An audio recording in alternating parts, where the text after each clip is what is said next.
Who are the people behind the lens? Hi, I'm Brian Pombo. Welcome back to Brian J. Pombo Live. I had a really interesting conversation with some folks tonight, some friends of mine. One of them in particular is looking at doing online videos similar to this, probably not as often as I do. We do this on a daily basis, so you're welcome to come back again and check us out. So we were having this conversation about how to go about doing it, and one of the friends that we have in common, his name's Bill, and Bill was a television producer for many years. This was his career. Did TV commercials, television programs, everything else, and he started talking about the type of things that you'd want to do if you're looking to do any type of video, especially if you're doing conversational stuff, things where people get a chance to know you or see you.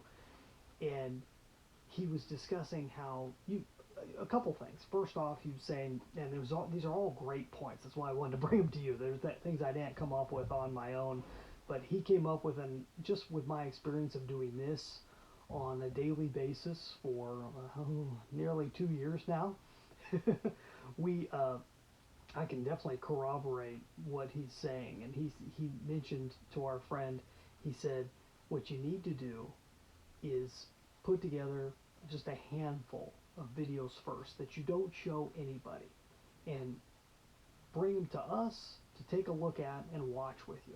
And I'll tell you, if you can do that yourself, especially if you have any nervousness about doing any type of online video, record a bunch that you've never planned on anyone seeing, and then show them to a group of friends or colleagues or what have you that can just give you things they notice. People that are willing to be honest. That if you have a little tick or something, that they could point it out. That if you pause in the wrong spots, or you're trying a bit too hard, or you're not looking at the camera, or the lighting isn't good, all these little things are things that can be fixed really quick right off the bat, and you can go miles ahead. For one thing, if you watch yourself and listen to yourself, you'll notice things that you didn't notice, even though you were in the room, you were there watching it being done. It came out of your mouth, but for some reason, when you rewatch it, you're going to get a different feel from it. But having other people watch it too is valuable. Now, none of that ever needs to be public. In fact, you can do it many times practicing until you feel comfortable with the end result before you have anything that you put out for public consumption, right?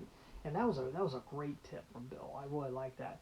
And then another thing he said that really caught me is he talked about how there's a point at which you can, it's very uncomfortable to look at the lens and there's no reaction from anybody, especially if you're in a room alone like I am right now.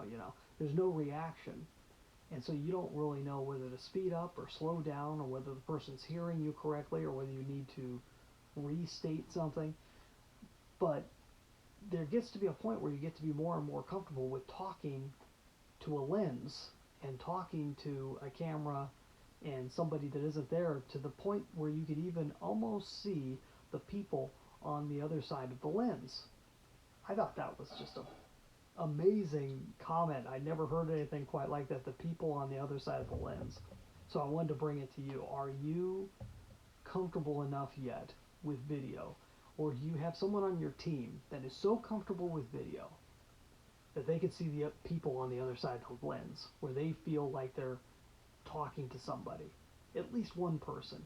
Do they feel like they're talking to that person through the lens and can look at the lens like they're making eye contact with a person? Very interesting point, isn't it? Something to keep in mind, especially when you're moving forward with any type of content, especially when you're dealing with video. But even in audio, you could say the same thing about the microphone. About, I've got a couple audio podcasts that we put out, including this one. You may be listening to this via audio podcast. Well, there's also a video version of it, so I'm speaking to both those audiences right now. But you got to be able to talk past the technology, past the microphone, and act as if, not even act, you have to feel as if you're in a room with somebody else and you're having a conversation. Now it's a one-way conversation at this point, but you got to feel like there's an actual person listening and you're not just putting on a show. You're not just, doing a little song and dance routine. Hopefully that makes sense to you. Hey, if you'd like more ideas on, including what things really around this realm of attempting to be somewhat of a celebrity in your niche, go check out my book, 9 Ways to Amazon Proof Your Business. You get a free copy at amazonproofbook.com. That's amazonproofbook.com. Being Amazon proof is all about doing away with competition, even if that competition is Amazon.com. What would it be to be completely competition proof?